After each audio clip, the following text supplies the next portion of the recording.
আল্লাহ পাক তো বেশি কিছু চান না আমাদের কাছে। আল্লাহ পাক কি চান?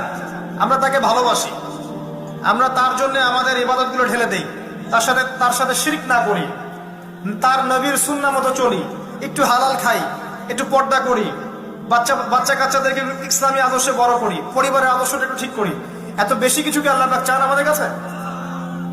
আল্লাহ পাক কি আমাদের কলার ধরে জিজ্ঞাসা করবেন দুনিয়াতে ইসলামী খেলাফত কায়েম করে আসো নাই কেন? বলবেন?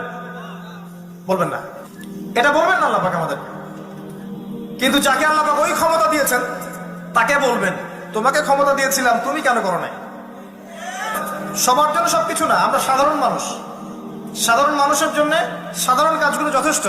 একটু পড়াশোনা করেন, আল্লাহ পাক তৌফিক দান করুন, একটু আমল করেন, একটু পর্দা করেন, একটু হালাল খান, তাওহীদে থাকেন, সুন্নতে থাকেন, নবীর মতো লাইফ কাটান, সামর্থ্য হলে হজ করেন, ইনশাল্লাহ আপনি জান্নাতি।